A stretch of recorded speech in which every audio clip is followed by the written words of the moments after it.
어제 국민의힘이 이준석 전 대표가 제기한 가처분 사건의 재판부를 바꿔달라고 요청을 했었죠. 그런데 법원은 국민의힘의 요청을 사실상 거부했습니다.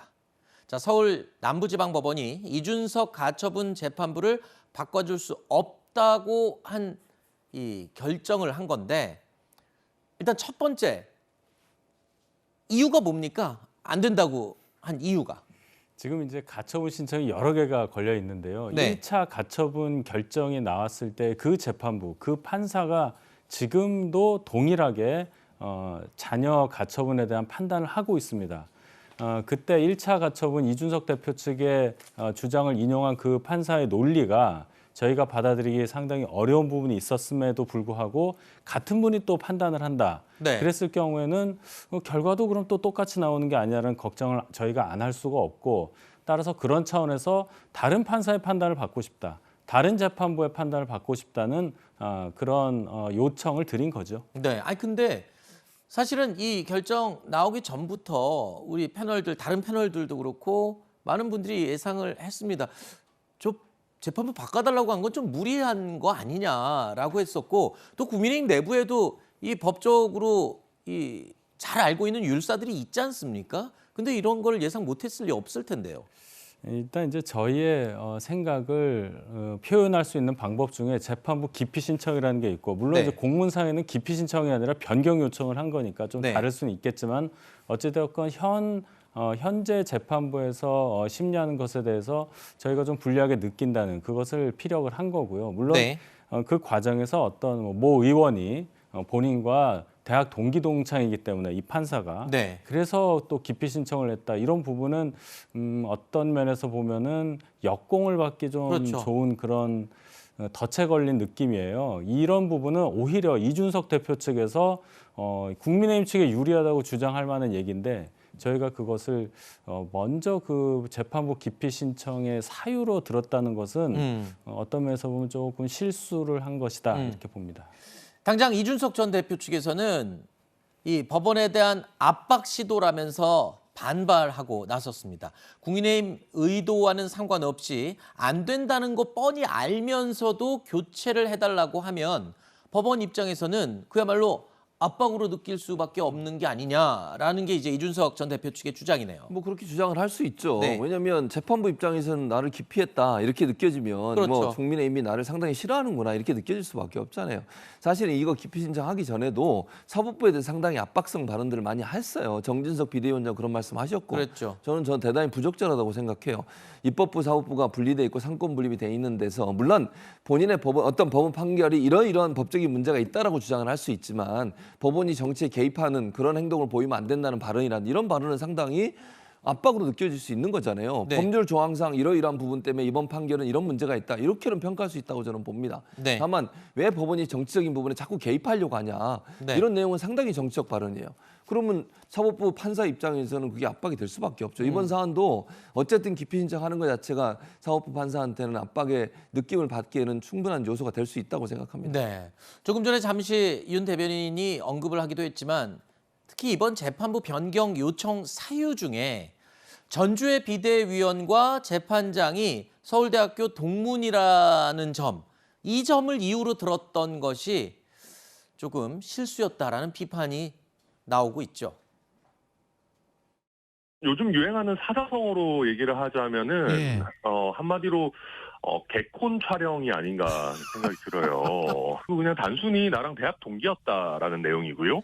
또 사실 조금 거슬러 올라가 보면 지난번 가처분 신문기일에 이미 전주의 비대위원이 출석을 해가지고 신문에 참여까지 했었어요. 그러네요. 같은 재판장입니까? 그때는, 네, 같은 재판부입니다. 그때는 신문에 참여까지 해놓고 이제 와가지고 우리가 유리할 수도 있으니까 바꿔달라라는 취지로 얘기하는 걸로 지금 이해가 되는데, 그거는 약간 누가 보더라도 좀 납득하기가 어렵죠. 천하람 혁신위원이 사자성어를 얘기한다면서 개콘 촬영 뭐 이렇게 얘기까지 했어요. 그러니까 어처구니 없다라는 얘기에 다른 에둘러서 한 표현인 것 같은데, 자, 국민의힘이요, 재판부 변경 요청이 거부되니까 또다시 입장문을 냈습니다. 앞으로는 뭐 어떻게 대응할 하겠다는 겁니까? 국민의힘. 일단 당에서 요구한 어떤 재판부 변경은 이제 무산이 됐다고 봐야 되고요. 네. 이제 뭐 본안이라고 할 수는 없죠. 본질적인 문제에 치중해서 대응을 해야 되겠죠. 일단 28일에 신문기일이 정해져 있고 그때 이 가처분 인용이냐 기각이냐 이 여부에 대해서 법리적인 탄탄한 논리를 가지고 임해서 결과적으로는 이 비대위가 두 번째 무산되지는 않게 네. 이런 결과를 끌어내야 하는 막중한 지금 임무를 갖고 있는 그런 상황이라고 봅니다.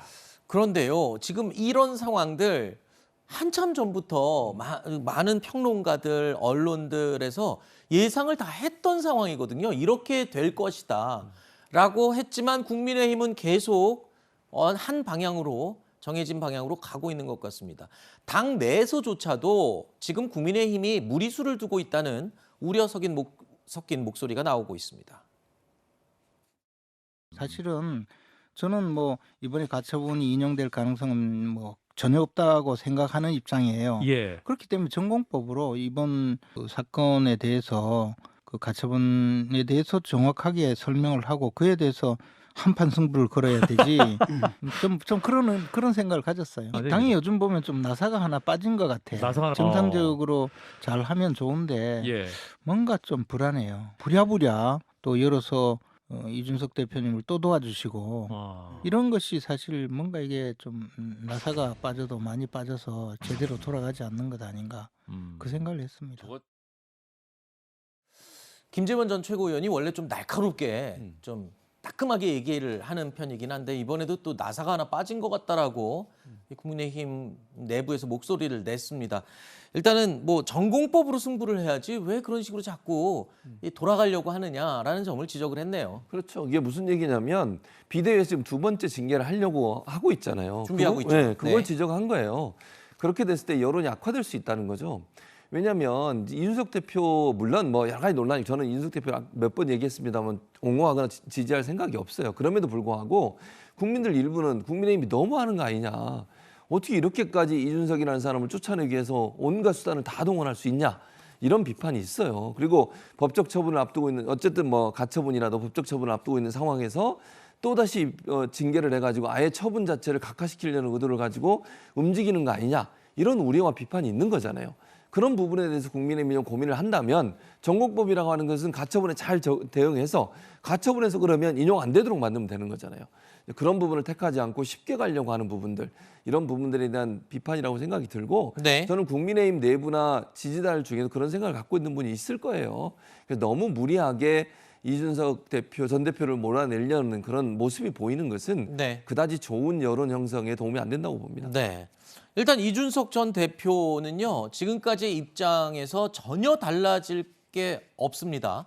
자, 이준석 전 대표 새로운 가처분 카드를 준비할 것이라고 이야기가 나오고 있는데 기존에 알려진 비대위나 추가 징계와 관련된 게 아니고요.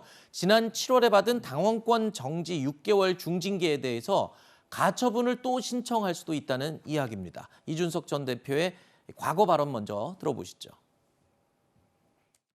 만약에 경찰 조사 결과가 이준석 대표의 주장처럼 이 사람이 혐의가 없다 이렇게 나온다면 어떻게 되는 거죠? 저는 오히려 윤리위가 그걸 어떻게 감당하려고 하는지 약간 의아합니다. 그러니까 예. 형사적으로도 뭐 전혀 문제가 없는 사안에 대해 가지고 당대표에게 중징계를 한 사안이라고 한다 그러면은 그 부분은 만만치 않은 것이고 이게 사실 그래서 상호작용할 수도 있는 거거든요. 왜냐하면 그렇죠. 어떤 윤리의 판단이 경찰 조사에 작용을 줄 수도 있고 이렇기 때문에 저는 이건 굉장히 좀 위험한 판단이었다는 생각을 합니다. 이준석 전 대표가 지금 당원권 정지 6개월에 대해서도 가처분 신청을 준비한다. 사실은 그 당시만 해도 징계는 징계대로 받아들이되 그 이후에 벌어졌던 비대위에 대해서 문제를 계속 삼았던 거였거든요. 그런데 이제는 아예 징계 자체가 잘못된 거라고 지금 얘기를 만약에 하게 된다면 글쎄요. 지금 이준석 대표 입장에서 뭔가 상황이 계속 바뀌고 있는 셈입니다. 그거는 좀 잘못 판단한 것 같아요. 그게 아마도 경찰 수사 결과 그 성상납 의혹 관련한 그 성상납만 본 그 혐의에 대해서 기소가 안 되는 부분을 가지고 이제 결백함 그것을 무기로 해서 그 징계가 잘못됐다고 얘기하는 건데 그때 징계는 성상납 자체에 대한 징계가 아니었고 그렇죠. 그것은 전혀 거론을 안 하고 그것과 관련된 증거를 인멸하도록 교사했다는 의혹과 관련한 품위 유지 의무 위반으로 네. 징계를 한 거거든요. 다른 사건이었다. 그래서 지금 그때 당원권 정지에 관한 징계에 대해서 뭔가 또 가처분을 한다는 것은 조금 판단을 잘못했다. 저는 이렇게 봅니다. 알겠습니다. 하지만 그래도 이준석 전 대표는 앞으로 가처분은 계속 반복할 것이다라고 얘기를 했기 때문에 또 다른 어떤 법적인 조치를 준비하는지도 궁금합니다.